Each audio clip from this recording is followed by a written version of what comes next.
Hey guys, welcome to our Tuesday stream. Every Tuesday we come out here and show all the cool new books and merch that we got in this week. Just a little housekeeping stuff on top. You guys should have gotten all your emails. Please reply to your emails to make sure you can grab some cool stuff that we talk about in the show.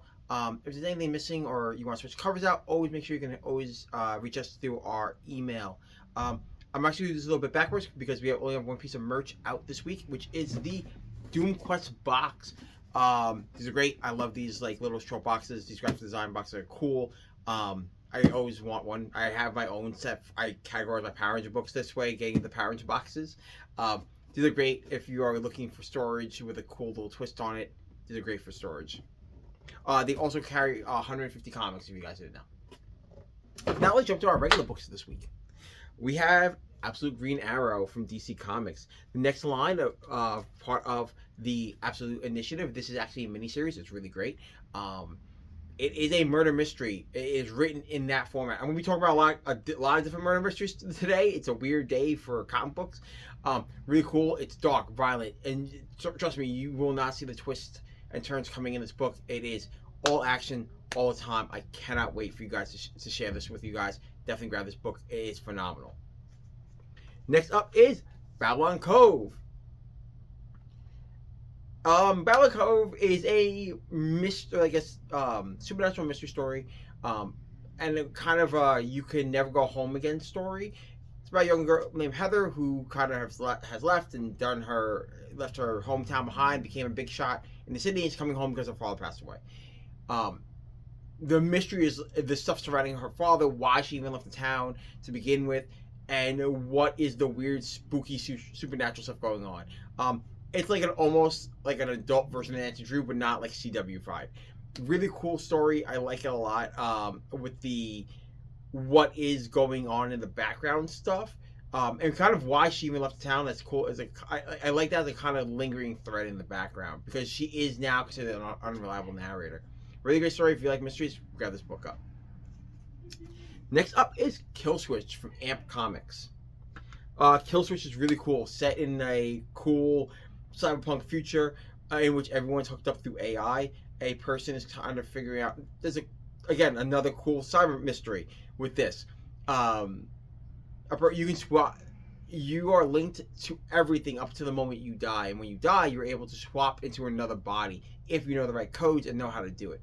This is actually about one of those people that know how to do it.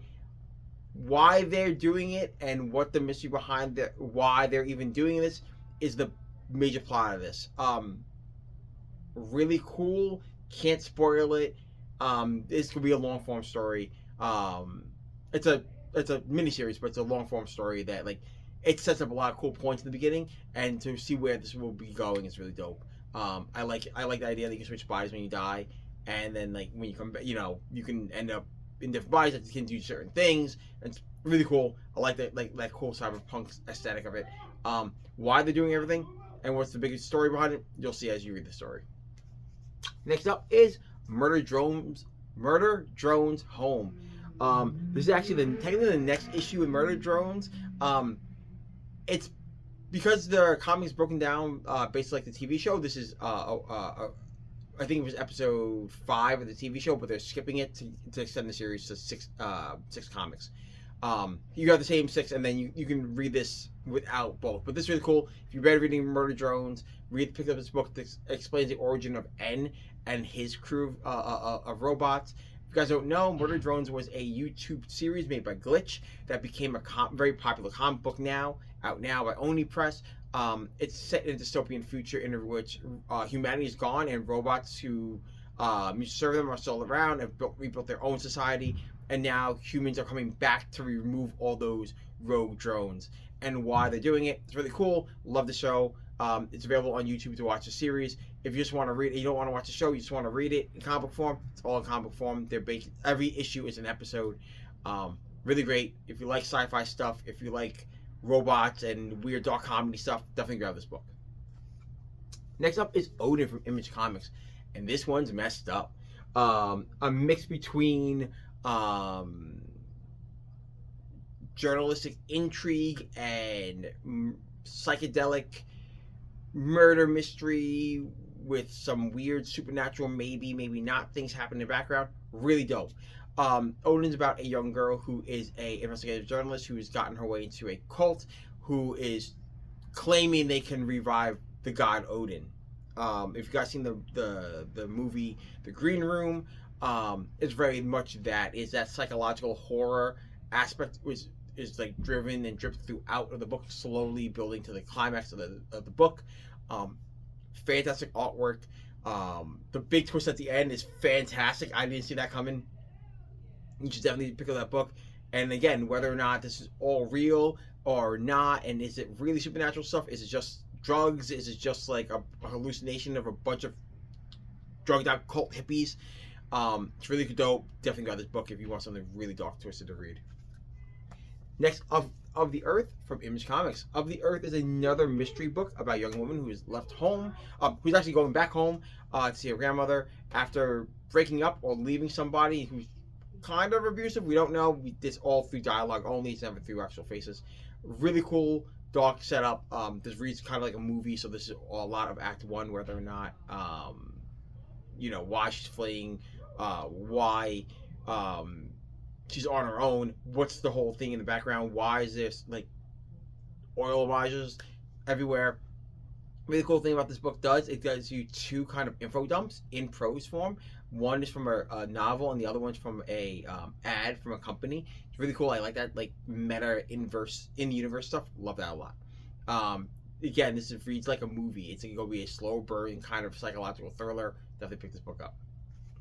Next up is Rockefellers #0 from Image Comics. The reason why this is actually out, I have this as part of our weekly list. Normally I just cover like #1s and one-shots and specials. This is part of the Unbelievables relaunch, rebranding of what used to be Family Odysseys from Ghost Machine. Family Odysseys was considered like the kids line of books or the lighter books, but now they've kind of redone it and built a whole new universe around it, which incorporates Hornsby and Halo and Rockefellers together in their own collected universe, along with a bunch of new books we'll be getting, specifically Trillionaire Kid, starting off in there. Really cool book. This is also an issue 0, which is set during the early days of the Rockefellers. So it kind of sets up kind of what's going on and how it's set up. It's a mix. It's part of it's set up in the flashback and what happened, the immediate aftermath between the opening of #1 and how the rest of the story goes in #1 and what's currently going on in the series. So if you've never read Rockefellers, this is the jumping on point for Rockefellers. When Hornsby and Halo #0 comes out, I will be talking about that too. This is a great jumping on place for Rockefellers. If you guys don't know what Rockefellers is, it's a story about it's Justin's meets witness protection crime, like time cop stuff. Really cool. Definitely grab this book. Next up is 7 Wives from IDW. This is actually part of IDW's crime line of books, where these will be under that imprint will be murder or be mystery comics coming out. Really cool. 7 Wives is actually about the death of a FDLS leader, and it's told through the eyes of the detectives investigating the case while we see the omnipotent, overview of the world. It's really cool to see how these two detectives are struggling to get information in and out of the FDLS. If you guys don't know, the FDLS is a splinter group. They are the evangelical, far away version of Mormonism. So yeah, they are. It's a really cool take of like the FDLS stuff and the controversy surrounding the FDLS. And mixing it with a cool crime thriller. Definitely dope. Definitely grab this book. I couldn't put this book down. There is a lot of cast of characters because it is a Mormon based crime thriller. But they give you a character breakdown at the beginning, so it's really dope. Next up is Ultimate Impact Reborn from Marvel Comics, and I could not wait for this book. If you guys don't know, Ultimate Impact Reborn spins out of both Ultimate Endgame and Ultimate Incursion. Ultimate Incursion was a story in which Miles Morales was given the keys to go back to the Ultimate Universe by the Maker. He shows up there, meets Iron Lad. Iron Lad gives him a bunch of these boxes to bring back to the main universe. Miles has now brought those boxes back to the main universe. Those boxes are called Origin boxes. Those are catalyst boxes that can give people powers based on current Marvel heroes and villains. Really dope story. Now they are loose in the Marvel universe, in main 616 universe. So you will see reinventions of a bunch of classic Marvel supervillains and superheroes and what happens going forward. Again, Marvel's already proclaiming it. There will be a pre-Armageddon and a post-Armageddon, and between Ultimate Endgame, Ultimate Impact Reborn, Captain America, Wolverine, Weapons of Armageddon, and Armageddon. We are building up to a big summer event that's gonna be crazy. And what happens? One of those boxes ends up in the hands of someone called, we don't know the character's name yet, but they are the lead villain of Armageddon. We'll see, guys. This all matters. It all ties together. This is jumping on point. If you had Ultimate Spider-Man on your pull list, it is in your folder, so definitely pick this book up.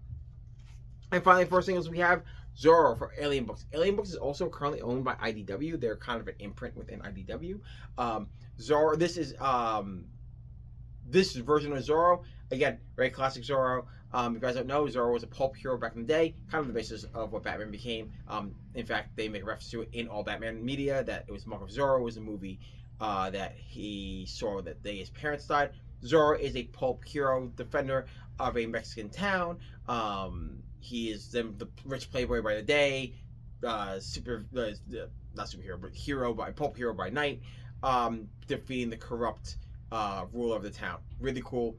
It's more of that, and it does give you a glimpse onto what will be the sequel series or companion book coming out later on this year. Really great series. I'm a fan of Zorro. I love Zorro a lot. Really cool. It is swashbuckling, old school pulp stuff to the 10th degree. I love it. And for our trades this week, we have Justice League, Cheetah and Cheshire, Rob Justice League. If you want heist thrillers, again, a lot of crime stuff going on this week. Heist thrillers. Take all those heist movies with a DC twist, and it's fantastic. Cheetah and Cheshire team up to rob the Justice League, and that's the book, guys. It's funny. The character dynamic between the two of them are fantastic. I love it a lot. This book is this was a sleeper hit. People love this book. If you missed out on the first time, this is a great way to pick it up the second time. And finally, for our trades, we have Spider-Man 94 from Marvel Comics. Spider-Man 94 is a sequel series to the original Spider-Man cartoon. Very similar in vein to X-Men 97, where X-Men 97 is the continuation of the original X-Men books, and those comic books are tied in all together in one continuity. Same thing with this. This sets up a bunch of characters that we hadn't ever seen, like Kane and Morlun, and a bunch of other people that showed up in this book as a definitive end to Spider-Man. Hopefully it's not. Hopefully they bring it back in a Spider-Man 94 TV show. But really cool. I love it a lot. You should definitely grab it if you're a fan of 90s Marvel animation like I am. Definitely grab this book. It's a must-have for Spider-Man fans. And guys, that is it. You can check us out on our website, androidscomics.com. We're putting books on there at all times. Check us out on social media. Androids Amazing Comics on Facebook. Androids Amazing Comics on YouTube. Androids_comics and Androids Comics on Instagram and X, where we post things that don't make the show, stuff that we have going on in town, all the fun stuff. And guys, I will see you back here next Tuesday around the same time. I'll see you then.